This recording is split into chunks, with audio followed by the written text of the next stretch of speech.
नमस्कार, मेरा नाम है सुविधि और आप देख रहे हैं आज की ताज़ा खबरें। अब जैसा कि आप लोग थंबनेल देखकर समझ ही गए होंगे कि हम किस बारे में बात करने वाले हैं आज। यह है about the price hike of not only petrol और diesel but of crude oil, gas, petrol, diesel, LPG, everything. मतलब जितनी भी चीज हमारे फ्यूल के अंदर आती है अदर देन कोल एटसेट्रा। एक्चुअली कोल के भी प्राइस राइज हुए हैं, लेकिन अभी हम फिलहाल इसकी बात करने वाले हैं। तो क्यों इतना ज्यादा प्राइस राइज हो गया है? देखिए, अभी जब हम लेटेस्ट न्यूज देखें, ये काफी टाइम से न्यूज इन ट्रांजिशन है। अराउंड एक महीने से प्राइस डेली बढ़ते जा रहे हैं और ऑलमोस्ट 10 बार प्राइस हाइक हो चुका है एक महीने के अंदर, विच इज सब्सटैंशियल। तो ये इतना ज्यादा प्राइस हाइक क्यों हो गया है? क्योंकि देखिए, इसके काफी सारे रीजन हो सकते हैं, लेकिन पहले हम बात करते हैं कि कहाँ पर कितना प्राइस हाइक हुआ है। तो अगर देखा जाए तो नेशनल कैपिटल के अंदर ही अराउंड 6 रुपए प्राइस हाइक हो चुका है 1 लीटर में। और ये काफी ज्यादा है क्योंकि ये 1 से 1.5 हफ्ते के अंदर ही हो गया है। अब इसका पहला रीजन माना जा रहा है कि ये जो रशिया और यूक्रेन का वॉर है उस वजह से, लेकिन रशिया यूक्रेन का वॉर इसका लास्ट रीजन हो सकता है, पहला नहीं। ऐसा क्यों है? चलिए देखते हैं पहले कि क्यों प्राइस राइज हुआ है और पहले कितना प्राइस था और अभी प्राइस कितना हो गया है। देखा जाए तो पहले 87 रुपए पर लीटर डीजल हुआ करता था नेशनल कैपिटल में, और 96 रुपए पर लीटर पेट्रोल हुआ करता था, जो अब और ज्यादा बढ़ चुका है और अराउंड 101 टू 102 पर आ चुका है। अच्छा, अगर देखा जाए तो एक महीने पहले ये ही प्राइस हुआ करता था 92 टू 93 रुपीज पर लीटर। और 4 साल पहले की अगर हम बात करें तो ये हुआ करता था 70 रुपीज पर लीटर। अब 4 साल पहले की क्यों बात करें? एक्चुअली चार नहीं, अगर हम यूपीए टाइम गवर्नमेंट की बात करें तो अब देखो, वो तो पूरी गवर्नमेंट ही डिस्टेबलाइज हो गई थी। वो पूरा जो इलेक्शन था वो ही इस बात पर लड़ लिया गया था कि किस प्रकार से बार बार प्राइस राइज हो रहा है पेट्रोल और डीजल का, जबकि वो 70 के आसपास पहुंचा था। और उस टाइम जो फ्यूल के प्राइसेस थे, जो ब्रेंट क्रूड इंडेक्स के अंदर थे, वो भी 100 के पार थे, 100 रुपीज पर डॉलर के पार थे। जबकि अभी जो था फिलहाल में अराउंड $22 पर बैरल पर भी आ गया था प्राइस, लेकिन तब भी फ्यूल के प्राइस हमारे यहाँ कम नहीं हुए थे। और अब जब से यूक्रेन और रशिया का वॉर चालू हुआ है तो ये 130 टू 140 रुपीज पर बैरल के हिसाब से भी हो गया है। लेकिन हमारे प्राइस जो है हमेशा बढ़ते ही जा रहे हैं, कम नहीं हो रहे हैं, जबकि स्ट्रैटेजिक रिजर्व्स भी होते हैं। और अगर दूसरी कंट्रीज की बात करें कंपेयर टू इंडिया, जैसे अगर हम नेपाल की ही बात करें तो वहां पर अभी भी 60 टू 70 लीटर पर 70 रुपीज पर लीटर पेट्रोल है। लेकिन हमारे यहाँ इतना ज्यादा क्यों है?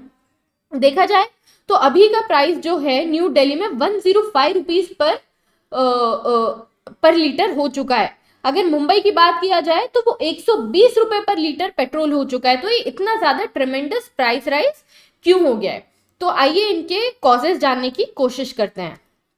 सबसे पहला कॉज जो है टैक्स। देखिए, हमारी कंट्री में पेट्रोल, एल्कोहल, ये कुछ ऐसी चीजें हैं जिस पर जो हमारी स्टेट गवर्नमेंट और सेंट्रल गवर्नमेंट है दोनों ही टैक्स लगाती है। स्टेट गवर्नमेंट अलग से क्यों लगाती है जीएसटी के बाद भी? क्योंकि ये जीएसटी के एम्बिट में नहीं आते हैं। तो सेंट्रल एक्साइज ड्यूटी तो लगती ही है इन चीजों पर, और स्टेट अलग से टैक्स कमाती है। तो कहने का मतलब है कि स्टेट का पैसा तो स्टेट के पास गया, सेंट्रल का भी जो जीएसटी के अंदर 41% पैसा है वो भी स्टेट के पास जाता है और बचा सेंटर के पास जाता है। तो ये एक बहुत बड़ा रीजन, एक्चुअली सबसे बड़ा रीजन है प्राइस हाइक का अभी। क्यों? क्योंकि देखा जाए तो ऑलमोस्ट 50% जो प्राइस होता है पेट्रोल का और 44% जो प्राइस होता है डीजल का, वो होता है टैक्सेस। कहने का मतलब है अगर 120 रुपए लीटर मुंबई में आज पेट्रोल है तो पेट्रोल तो वहां पर 60 रुपए लीटर ही जा रहा है। बाकी जो 60 रुपए पर लीटर है वो टैक्सेस है which are levied by central and state government. तो अगर हम बात करें कि सेंटर और स्टेट गवर्नमेंट के द्वारा लेविड ये पेट्रोल डीजल होता है, तो कहीं पर 105 और कहीं पर 120 क्यों है?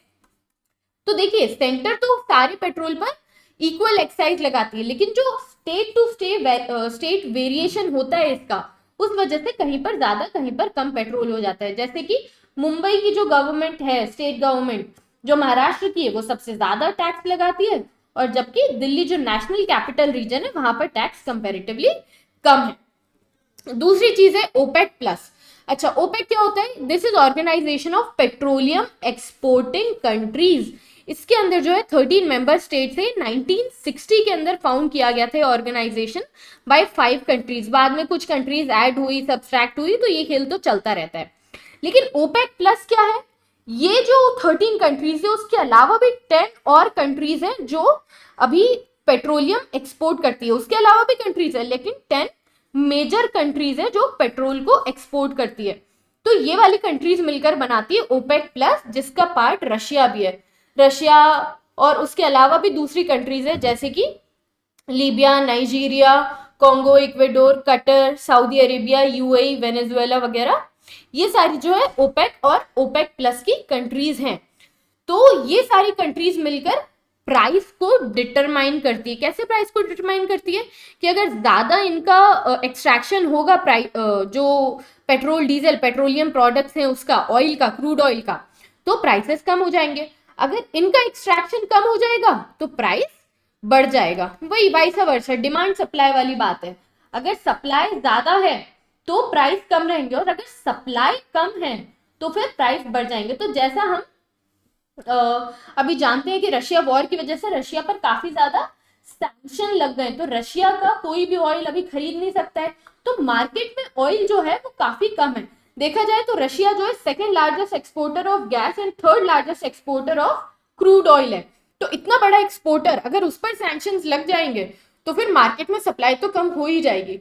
ऑलरेडी जो ईरान है जो काफी बड़ा एक्सपोर्टर है, उस पर सैंक्शंस ऑलरेडी लगे हुए हैं। तो इस प्रकार से जो ब्रेंट क्रूड ऑयल है, जो एक कहना जाए तो इसको एक मीडियम की तरह लिया जाता है कि किस प्रकार से ऑयल के प्राइस सेट हो। एक्चुअली ब्रेंट क्रूड ऑयल कोई स्टैंडर्ड नहीं है कि एक ही क्रूड ऑयल का पैरामीटर है। ब्रेंट क्रूड ऑयल पैरामीटर क्या होता है? जो भी नॉर्थ सी से जितना भी ऑयल आता है उनका अगर जो एक एवरेज देखा जाए स्टैंडर्ड, तो वो होता है ब्रेंट क्रूड ऑयल इंडेक्स।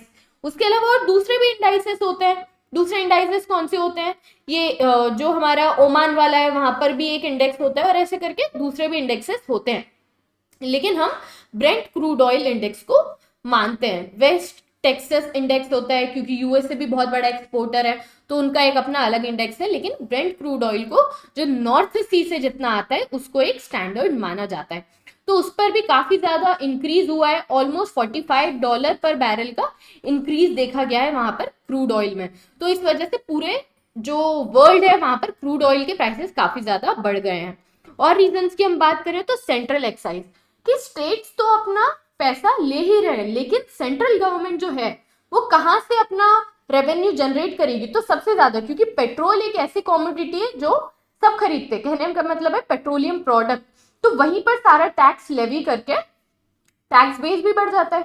ऐसा नहीं कि सिर्फ जो एलीट क्लास है वो पेट्रोल लेता है, छोटे से लेकर मध्यम वर्गीय से लेकर उच्च वर्गीय तक सभी लोग पेट्रोल डीजल का इस्तेमाल करते हैं। तो सेंट्रल एक्साइज ड्यूटी अगर बढ़ी हुई है तो पेट्रोल का प्राइस हमेशा बढ़ा हुआ ही रहेगा। तो अगर पेट्रोल का प्राइस कम करना है तो सेंट्रल एक्साइज ड्यूटी को कम करना बहुत ज्यादा जरूरी है।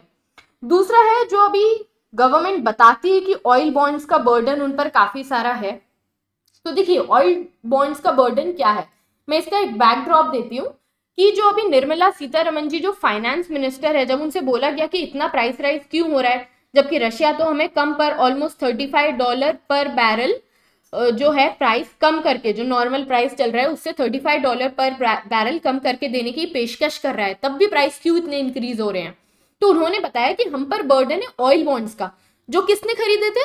जो पुरानी गवर्नमेंट जो थी, यूपीए गवर्नमेंट, उसने खरीदे थे। लेकिन मैं इतना इस बात को उच्च नहीं समझती हूँ कि इस वजह से ये बर्डन बढ़ रहा है। देखा जाए तो सालाना जो गवर्नमेंट की कमाई होती है ऑयल के अंदर, जो क्रूड ऑयल और इन सब से जितना भी टैक्स आता है वो लैक्स में होती है। अराउंड 6 लाख करोड़ की कमाई हर बार होती है। और जो ऑयल बॉन्ड से उसका जो इंटरेस्ट पे करना होता है उन्हें ऑलमोस्ट $10,000 करोड़ रुपीस पे करना होता है हर साल। तो 10,000 करोड़ के कंपैरिजन में 6 लाख करोड़ रुपीस काफी ज्यादा है, और ये जो है इतना ऑलमोस्ट हर गवर्नमेंट को भरना ही पड़ता था। देखिए ऐसा नहीं है कि ये वाली जो गवर्नमेंट आई है अभी एनडीए गवर्नमेंट, इन्होंने ऑयल बॉन्ड नहीं इशू किए, सबने ऑयल बॉन्ड इशू किए होते हैं। अब मैं इतनी देर से ऑयल बॉन्ड की बात कर रही हूँ तो आप सोच रहे होंगे ऑयल बॉन्ड क्या होता है, आइए इसके बारे में थोड़ा जान लेते हैं। देखिए ऑयल बॉन्ड्स क्या होते हैं कि ये एक प्रकार का प्रॉमिसरी नोट होता है। प्रॉमिसरी नोट क्या होता है कि जो गवर्नमेंट है, गवर्नमेंट ऑफ इंडिया, वो बोलती है जो ऑयल कंपनीज हैं उनको कि आप ना थोड़ा पैसा कम कर दो ऑयल का, ताकि जो है जो जनता है उस पर बर्डन कम हो जाए, लेकिन हम अपना टैक्स कम नहीं करेंगे। तो फिर ऑयल कंपनी बोलती है कि हम निकाल रहे हैं, अगर हम प्रॉफिटेबल ही नहीं होंगे तो हम ये काम क्यों करेंगे। तो गवर्नमेंट ऑफ इंडिया क्या बोलती है कि काम करते हैं, हम आपको प्रॉमिसरी नोट दे देते हैं ये ऑयल बॉन्ड्स के नाम पर। अब ये क्या है, मानो 10,000 करोड़ का एक ये ऑयल बॉन्ड है, तो क्या होगा, गवर्नमेंट हर साल कुछ 80-100 करोड़ रुपए देगी, बोलेगी कि जब ये ऑयल बॉन्ड मैच्योर होगा तब हम आपको पूरा पे कर देंगे, तब तक आप इतने रुपीस हर साल हमसे लेते जाइए। तो इस प्रकार जो ये कंट्रीज जो ये ऑयल प्रोड्यूसिंग कंपनीज हैं वो भी प्रॉफिट में रहती है और गवर्नमेंट पर भी एक साथ इसका बर्डन नहीं आता है। तो मतलब जो देशवासी है उन्हें तो सब्सिडाइज्ड पेट्रोल डीजल मिलता है और गवर्नमेंट पर भी उस सब्सिडी को एक साथ रीपे करने का बर्डन नहीं आता है, वो साल दर साल रीपे करती रहती है। तो ये ऑयल बॉन्ड्स, और ये ऐसा नहीं है यूपीए, बाकी सारी गवर्नमेंट ने ही किया होता है। लेकिन ये बात जानने की होगी कि उस समय 70 रुपए पर लीटर का पेट्रोल हुआ करता था, जो आज 120 रुपए पर लीटर का हो चुका है और जिसे और ज्यादा बढ़ने के आसार भी हैं, जिस प्रकार से ब्रेंट क्रूड का प्राइस बढ़ता जा रहा है। भले ही हमें रशिया कम में दे रहा हो ऑयल, रशिया बोल रहा है कि $35 पर बैरल कम में हम देंगे दूसरी जो ओपेक कंट्रीज है और जहां से भी आप खरीदते हैं वहां से, लेकिन हम पूरा का पूरा रशिया पर डिपेंड नहीं कर सकते। अदरवाइज हम जहां से पहले ये क्रूड लेते थे वो सारी कंट्रीज नाराज हो जाएंगी। अब देखिए रशिया तो ऑलरेडी वॉर ऑन है, पता नहीं वो कब ऑयल देना हमें कम कर दे या फिर बंद कर दे। तो ऐसा नहीं कि हम जहां से पहले प्रोक्योर करते थे उनको हम ऑल टुगेदर नो बोल दें कि नहीं अब हम पूरा ऑयल रशिया से खरीदेंगे। पहली चीज तो ये।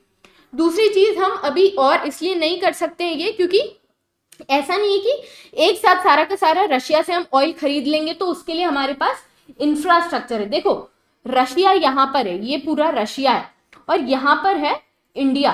तो रशिया से जो है इंडिया तक ऑयल या तो इस रास्ते से आएगा या फिर यहाँ से नीचे से होते हुए आएगा।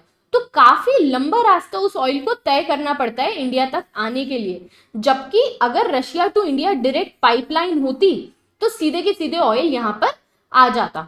जबकि हम अगर ईरान से ऑयल खरीदते हैं या मिडिल ईस्ट से खरीदते हैं तो वो सी के थ्रू सीधे हमारे पोर्ट पर आ जाता है।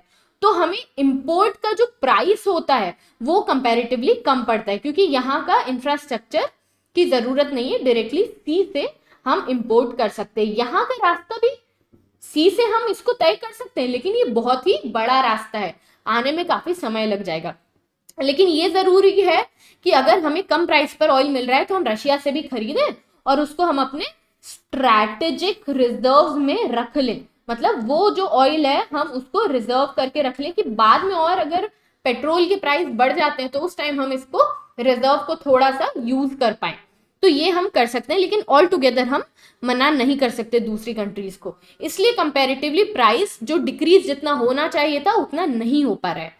अच्छा, अब हम बात करते हैं कि ये जो इतना सारा प्राइस राइज हो रहा है ये किस वजह से है।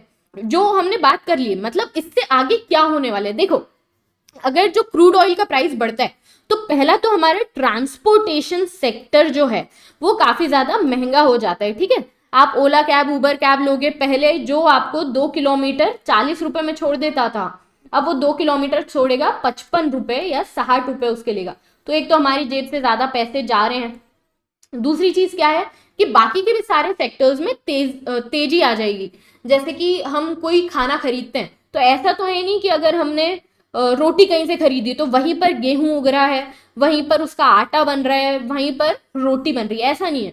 गेहूं उगेगा, फिर वो ट्रांसपोर्ट होकर मंडी में जाएगा, मंडी से कोई गेहूं को खरीदेगा, फिर वो आटा मिल में जाएगा, आटा बनेगा, आटे से प्रोक्योर होगा, फिर वो ट्रांसपोर्ट होकर उस जगह पर आएगा जहां पर वो रोटी बन रही है। तो ये जो ट्रांसपोर्टेशन कॉस्ट है ये भी तो काफी ज्यादा इंक्रीज हो गया है, तो फूड में भी इन्फ्लेशन आएगा। दूसरा बड़ा जो मार पड़ने वाली है वो इलेक्ट्रिसिटी वाले जो डिपार्टमेंट है उसको। देखो इलेक्ट्रिसिटी बनती है तो ऐसा नहीं कि इलेक्ट्रिसिटी सिर्फ कोल से बन गई, कोल से भी अगर बनती है तो कोल का भी प्राइस इंक्रीज हो गया है तो इलेक्ट्रिसिटी का भी प्राइस इंक्रीज होगा। दूसरी चीज एलपीजी जो है, एलपीजी का प्राइस जो इंक्रीज हुआ है, जो पिछले साल अक्टूबर के आसपास कितना हो गया था, अराउंड 100 रुपीज इंक्रीज हुआ था, वो इस बार वापस से अभी 50 रुपीज इंक्रीज हो गया है। तो 150 रुपए तो इंक्रीमेंट एलपीजी के प्राइस में भी हो गए। दूसरी चीज पहले जो सब्सिडी मिला करती थी एलपीजी के लिए, वो सब्सिडी भी धीरे धीरे कम होती जा रही है, तो एलपीजी का भी प्राइस बढ़ गया है। उसके बाद पेट्रोल डीजल का प्राइस बढ़ गया है और बल्क प्रोक्योरमेंट प्राइस भी बढ़ चुका है पेट्रोल डीजल का। अब बल्क प्रोक्योरमेंट प्राइस क्या होता है, देखिए हम अगर अपनी गाड़ी की टंकी को फुल कराते हैं तो हम कितना 2 लीटर 4 लीटर 10 लीटर पेट्रोल लेते हैं, तो ये हमको मिलता है 100 या 110 रुपए, जितना भी कंट्री में चल रहा है, जितना भी उस शहर में चल रहा है। लेकिन जो भी कंपनीज बल्क में पेट्रोल खरीदती है, जैसे इलेक्ट्रिसिटी कंपनी है या फिर कोई ट्रांसपोर्टेशन कंपनी है या फिर रेलवेज है, तो ये जो बल्क पेट्रोल खरीदने वाली है इन्हें तो 25 रुपए हर लीटर के लिए एक्स्ट्रा पे करना पड़ रहा है, तो बहुत ज्यादा इंक्रीमेंट इनके कॉस्ट में आ जाएगी। तो ये इलेक्ट्रिसिटी रेलवे जो है इनका प्राइस बहुत बढ़ गया है। जो मॉल्स हैं जो डीजल से जनरेटर वगैरह चलते हैं तो उनका प्राइस बढ़ जाएगा। फैक्ट्रीज में जहां पर ये क्रूड यूज होता है उनका प्राइस बढ़ जाएगा। तो ये सारी चीजों की वजह से सभी सेक्टर में इन्फ्लेशन बढ़ता जा रहा है। तो अब इसका वे फॉरवर्ड क्या हो सकता है, किस प्रकार से हम इस इन्फ्लेशन को आने के लिए आने वाले टाइम में कम कर सकते हैं अगर ऐसी सिचुएशन बने। तो देखिए सबसे पहले तो जो सेंट्रल गवर्नमेंट है उसको एक्साइज ड्यूटी जो है अपनी जो टैक्स है थोड़ा कम करने की जरूरत है। अब आप सेंट्रल गवर्नमेंट है, आपके पास दूसरी भी चीजें हैं, इतनी सारी ऑर्गेनाइजेशन है, आप थोड़ा उनको भी प्रॉफिटेबल बनाइए, उनसे भी पैसे कमाइए। लेकिन अगर आप सारा बर्डन पेट्रोल डीजल के ऊपर डाल देंगे, क्योंकि ज्यादा टैक्स बेस है, ज्यादा लोगों से पैसे ले सकते हैं, तो ओवरऑल इन्फ्लेशन भी बढ़ रहा है। फिर क्या होगा, फिर आरबीआई को इन्फ्लेशन कर्व करने के लिए जो मॉनिटरी पॉलिसी है उसको टाइट करना पड़ेगा, मतलब इंटरेस्ट रेट बढ़ाने पड़ेंगे। फिर क्या होगा कि लोग लोन नहीं लेंगे, फिर लोगों के पास पैसा नहीं होगा, फिर वो खर्च नहीं कर पाएंगे। तो इस प्रकार से पूरी जो इकोनॉमी है थोड़ी सी स्लगिश हो जाएगी, मतलब इकोनॉमी धीरे हो जाएगी और हमारा जीडीपी ग्रोथ भी नहीं हो पाएगा। दूसरी चीज क्या है कि फिलहाल के लिए हम पब्लिक व्हीकल्स को प्रमोट कर सकते हैं, जिसकी वजह से ऑयल की जो खपत है वो थोड़ी कम होगी और जो डिमांड अगर हम कम कर पाएंगे तो सप्लाई कंपैरेटिवली बड़ी भी होगी और ऑयल के प्राइसेस नॉर्मलाइज हो जाएंगे कंपेयर टू अभी जितने हैं उससे। तीसरा है जैसे ही वॉर डीएस्केलेट होता है तो रीजन में थोड़ी स्टेबिलिटी आएगी। अगर रीजन में स्टेबिलिटी आएगी तो अगेन क्या होगा उससे कि जो ब्रेंट क्रूड ऑयल है वहां पर ऑयल का सप्लाई ज्यादा हो जाएगा, मतलब उस इंडेक्स के हिसाब से ऑयल का सप्लाई ज्यादा हो जाएगा। ऑयल का सप्लाई ज्यादा होगा डिमांड के कंपैरिजन में, तो ऑयल के जो प्राइस होंगे वो नॉर्मलाइज होंगे अगेन। नेक्स्ट आता है ग्रीनर रिसोर्सेस ऑफ एनर्जी पर हमें स्विच करना चाहिए, जैसे कि इलेक्ट्रिक व्हीकल्स। डिमांड कम होगी उससे ऑयल की और सप्लाई कंपैरेटिवली बढ़ेगा, तो अगेन नॉर्मलाइज हो जाएंगे प्राइसेस। नेक्स्ट है डिक्रीज द सैंक्शन और on Iran and other countries, जैसे वेनेजुएला है, ईरान है। अब ईरान पर इतने सैंक्शंस लगे हैं, वो भी पेट्रोलियम और ऑयल एक्सपोर्टिंग है, तो वो भी एक्सपोर्ट नहीं कर पा रहा है। रशिया एक्सपोर्ट नहीं कर पा रहा है, तो ऑयल जो कंट्रीज इतना सारा बनाती है वो एक्सपोर्ट नहीं कर पा रही है, ना तो उनका फायदा हो रहा है ना ग्लोबल इकोनॉमी का। ग्लोबल इकोनॉमी बहुत ज्यादा मार झेल रही है और उसकी जो मार होती है वो गवर्नमेंट पर तो ठीक है, लेकिन जो आम जनता है जो 2 4 5 लीटर पेट्रोल डलवाती है अपनी गाड़ी में, उनके ऊपर सबसे ज्यादा बढ़ती है। तो ये सारी चीजें जिससे हम पेट्रोल प्राइस को थोड़ा कम कर सकते हैं, ये वे फॉरवर्ड इसके लिए हो सकता है। आई होप आपको लेक्चर पसंद आया होगा। अगर आपको लेक्चर पसंद आया है तो इसको लाइक कीजिए, शेयर कीजिए और सब्सक्राइब कीजिए इस चैनल को। मिलते हैं अगले लेक्चर में। टिल देन नमस्कार।